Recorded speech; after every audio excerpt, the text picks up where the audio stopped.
afternoon, everyone. It is great to be here with you.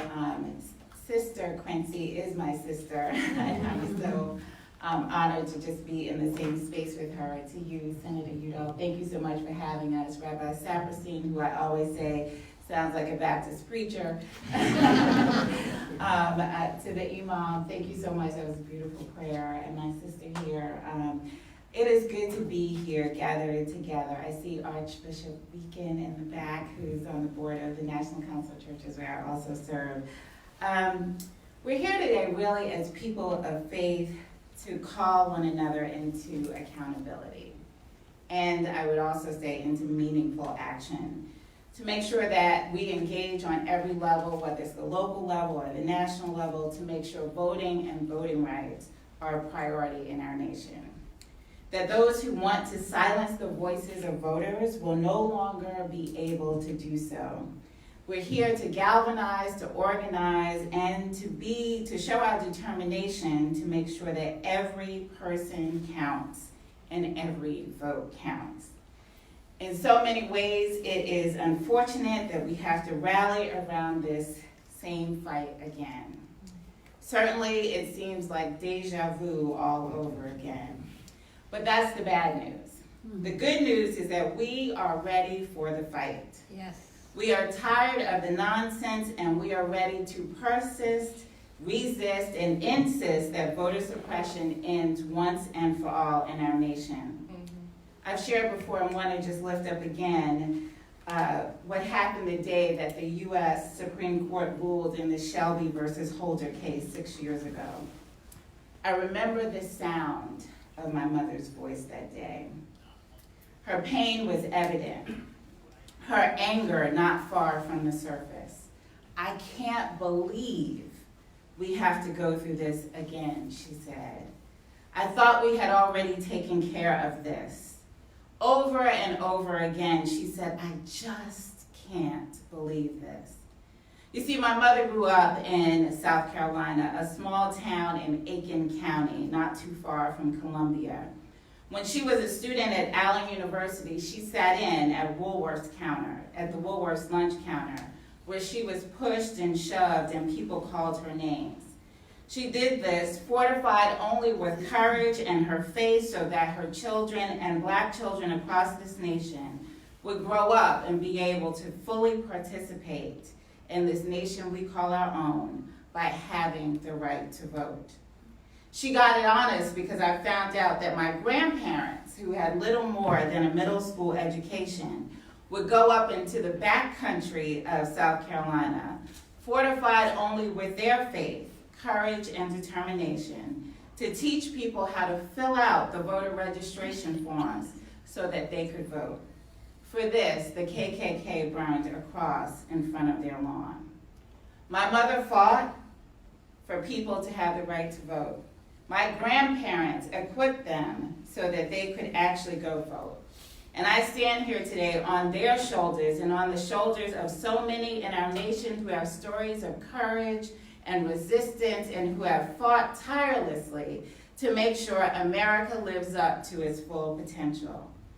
Voting is a critical part of what we must do to hold our elected officials, to hold America accountable to not just the dream that Martin Luther King Jr. laid out for us, but also the promise that America has held since its beginnings. Yes, marred by injustice, but the promise of a better way. Consider what has happened since the Shelby County versus Holder decision in 2013.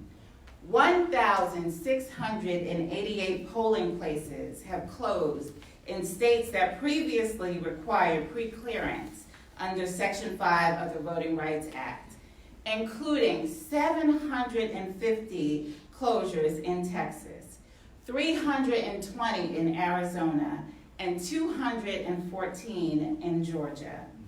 I was in Atlanta, the Atlanta area, during the 2018 election, and I can tell you, as an eyewitness, lines to vote were out the door and around the corner. Some people waited 3 hours or more in Union City, which is right outside of Atlanta, to vote. The 3 hours or more. Others in the city near Morehouse and Spelman College waited closer to 4.5 hours or longer to vote. Can you imagine having to wait that long to vote? And this only to find out that more than 700 polling machines were locked away in a warehouse not too far away. A sin and a shame. Martin Luther King Jr. famously declared in May of 1957 during his first speech at the Lincoln Memorial, "Give us the ballot." In that speech, he said, "The denial of this sacred right is a tragic betrayal of the highest mandates of our democratic tradition." And so our most urgent request to the President of the United States and every member of Congress is to give us the right to vote. We're here today echoing these same words spoken more than 60 years ago. We are still being betrayed, but we are also still determined, still courageous, and still armed with faith and justice that is this justice is just over the horizon. The famous women's and voting rights activist Fannie Lou Hamer once said, "Nobody's free until everybody's free." In a real and profound way, voting is a way in which we claim ownership of the freedom we have in America, the land of the free and the home of the brave. Unfortunately, the fight for freedom has not been the same for all Americans. For African Americans and other people of color, the fight for voting rights has been paved with sweat, tears, and blood. In spite of the Supreme Court decision 6 years ago, we know that full access without obstacle to voting is still a dream deferred in this country. We know that some have full access to voting without impediment, while others have to show IDs, deal with harassment and intimidation, not unlike my grandparents, stand in long lines, and are at risk of their names being arbitrarily deleted off of voting rolls. Sadly, these efforts to dismantle voting rights are largely impacting Black and brown communities as well as those who are poor. I can't help but wonder, if these candidates and their policies were so good, why do they work so hard to make sure so many of us cannot vote? But we stand here today, and some of you sit, because the harder they fight us, the harder we fight for justice. We stand here ready, I believe, to fight for justice until, like the prophet Amos said, justice rolls down like waters and righteousness like a mighty stream. We stand today because others sat in, and still others marched, and still others, like my mother and grandparents, put their bodies on the line just so that we could vote. We refuse to give up, don't we? We refuse to be silenced. We will continue to fight for every eligible voter to be able to register and to vote without barriers. We will continue the fight for every vote to count as people of faith.